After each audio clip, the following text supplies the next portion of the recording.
l'ASE, qui est donc l'aide sociale à l'enfance, qui est donc un service du conseil départemental, le conseil départemental et finance l'aide sociale à l'enfance. C'est donc à la fois un service et le nom du service, l'aide sociale à l'enfance, qu'on appelle l'ASE.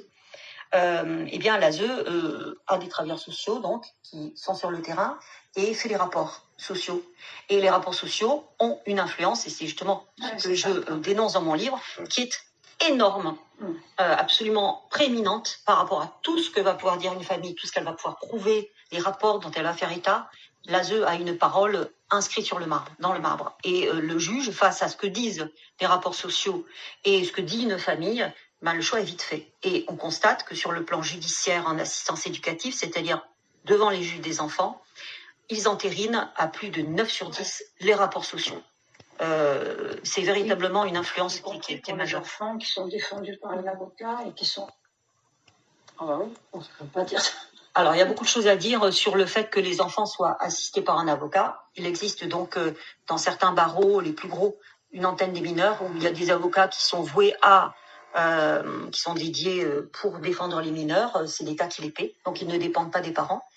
Mais bon, il faut quand même reconnaître qu'en pratique, ils ont vu l'enfant 10 minutes au mieux. Ils empilent des tas de dossiers et ils interviennent à la fois au pénal pour des mineurs délinquants et pour des enfants en assistance éducative. Ce qui est deux domaines d'intervention extrêmement différents, si ce n'est antithétiques. Parce que quand on fait beaucoup d'enfants délinquants et qu'on se retrouve des enfants normaux, on va dire, je me demande s'il n'y a pas un peu une déformation professionnelle de tout voir à travers un prisme de méfiance de la parole de l'enfant, de son comportement, etc. Donc l'avocat des mineurs est là pour protéger le mineur. Bon, voilà. Et on critique quand même depuis quelques années dans les médias. Moi, j'y ai participé dans plein d'émissions également. Nous, on l'a fait ici également. On critique l'ASE. Il y a des gens très bien, bien évidemment. Dans chaque profession, il y a plein d'incompétents, etc. Il y a un manque de formation énorme.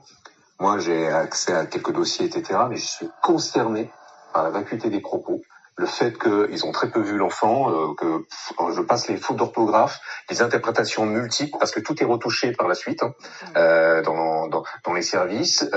C'est laissé à la libre pensée, l'interprétation des gens qui retouchent les écrits. Et c'est constamment, parce qu'effectivement, comme vous le dites, c'est très bien, les magistrats, ils vont se baser uniquement sur les rapports de l'ASE. Ça, c'est très, très grave. Les assistants de services sociaux, qu'on appelle les assistants sociaux, en général, c'est Bac+3. Bon, après, il y a des équivalences, vous savez, les VAE, les validations de BAFA, etc. Je dirais que c'est une formation qui est vraiment minimale, et au niveau des exigences de formation sur le plan étatique, il y a surtout un décret de 2009 qui donne une formation très généraliste, très, très généraliste. Donc, moi, je pense qu'il y a un déficit de formation, mais pas que. Parce que si vous voulez, l'excuse du déficit de formation, je l'entends tellement qu'au bout d'un moment, je me suis quand même penchée de près en me disant, quand on a du bon sens, de l'humanité, et qu'on n'est pas quand même trop dans les préjugés ou dans les biais d'interprétation, même avec un Bac+3, on devrait pouvoir faire des rapports tout à fait corrects. Or, les rapports ne sont pas corrects. Les rapports vont très très vite, les biais interprétatifs sont absolument partout, et on a vraiment conscience qu'ils savent que leur rapport va être pris en compte et souvent suivi. Donc, bon, ils ne se fatiguent pas trop. Face à nous, avocats, qui défendons la famille et qui devons remonter cette pente de crédibilité énorme en faisant vraiment feu de tout bois avec des pièces, des rapports, etc., eux l'ont vraiment facile. C'est péremptoire. Ils disent que les choses sont comme ça, elles sont comme ça. Ils n'ont pas à étayer particulièrement.